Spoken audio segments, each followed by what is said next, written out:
Presently, Ibrahim Magu is in detention, and they claim that he is involved in money laundering, insubordination, and a very, very, very large, allegation, very large and huge allegations have been placed on him. Ibrahim Magu worked with Ribadu, former EFCC chairman, and all of the EFCC chairman from Ribadu, who started the EFCC, Waziri, Ribadu, all of them all had issues here and there. They were disgraced out of office. That is because that office is a very sensitive one. One, temptation.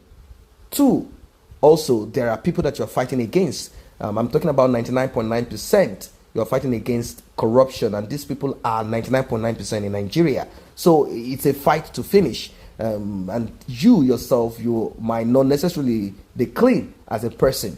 So they said he's a criminal, and Malami got involved in this. They said he's a thief, and a lot of things. They said he's not declaring, he's under declaring, or is he inflating? They said he claimed that the amount of asset that he had recovered all the while he has been there goes into the range of 980 billion naira, but they said Magu only declared 100 billion naira.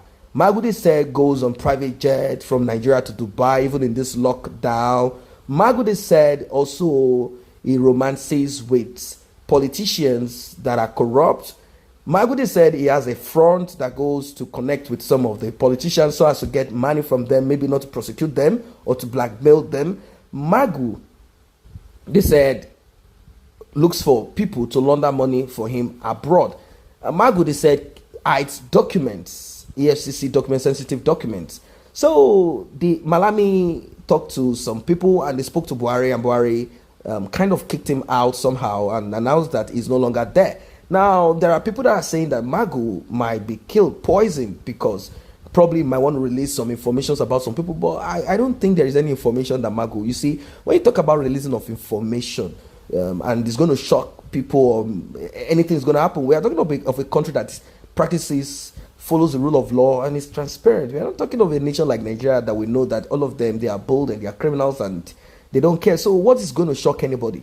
There's nothing that's going to shock anyone anyway. But recently, something came on.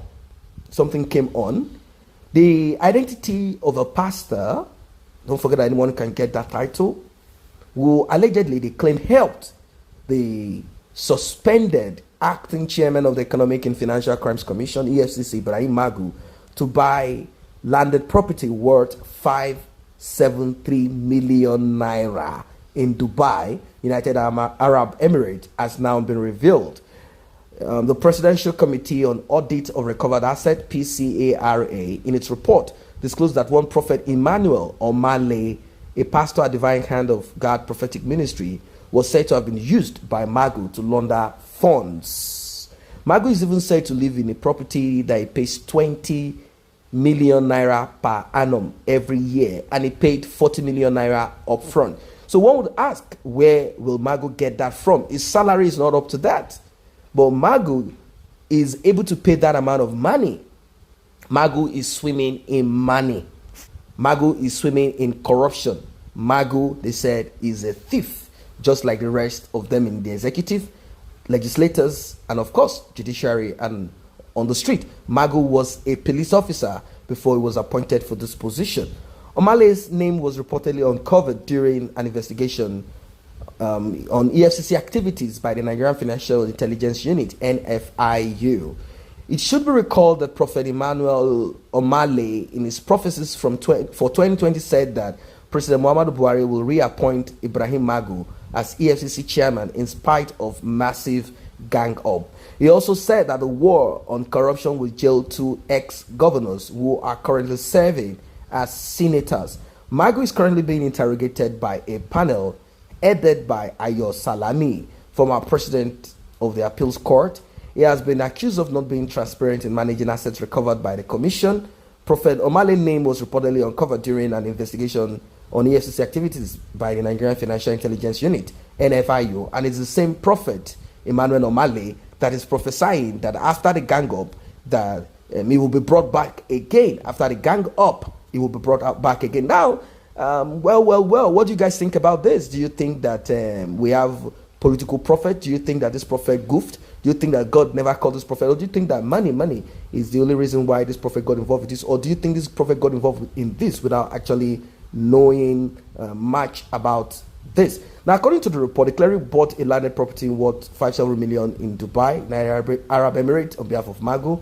Another individual who is helping in laundering funds for the acting chairman and who has been referred to in several petitions is one Pastor Emmanuel Omale, and of God Prophetic Ministry. Like I said, he is reported to have traveled to Dubai with Mr. Magu, and his name was used in purchasing property in Dubai for Mr. Magu. An unknown pastor, the NFIU report showed huge movement of funds ranging from 573 million naira. The report also uncovered the case of Desiani Alice Madueke, former Minister of Petroleum. PCR accused Magu of failing to cooperate with authorities in the United Kingdom to facilitate effective prosecution of the case. So, in Desiani Alice Madueke case, the acting chairman is failing to further cooperate with UK NCA to enable them charge the former minister to court in the UK. So, a lot of people would have wondered what happened. Why is that Alison was not brought back to Nigeria? Right now, she has left United Kingdom. She is in the Caribbean, and she has gotten the citizenship there, and she's working as a minister there. The acting chairman, despite his knowledge that Mrs. Madueke will not be extradited to Nigeria until after her trial in the United Kingdom, has consistently been accusing the UK government on pages of print, newspaper, and electronic media of not wanting to extradite her to Nigeria. Well, I think there is truth in what they are said to, and there is also truth in what they are saying. Both of them are working hand in hand. You see, the United Kingdom is a home where loot is hidden. They open their doors, their banks are open for money, but when the thing comes out public and becomes a scandal, then they begin to act like they are clean. That's their way. They begin to act like they do not have criminal intentions in them.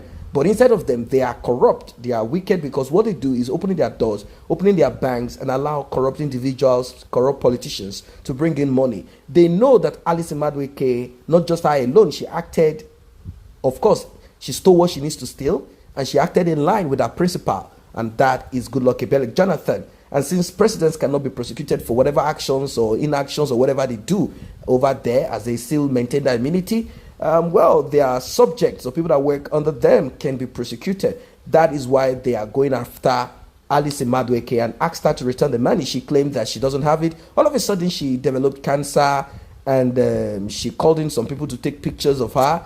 And now she's out of the United Kingdom. How did she get out of the United Kingdom?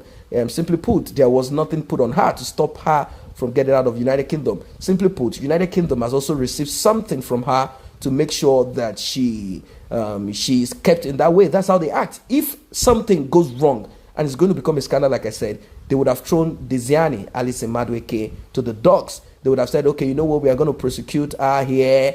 That's United Kingdom for you, even though the crime is not committed in United Kingdom. Or they will say, okay, you know what, let's throw her back to Nigeria, which they might not want to do. But on prints of newspaper, just like how Magu does, you will hear them say that Nigeria is fantastically corrupt. But they themselves, they are extremely corrupt, as they are the ones working with many of these countries.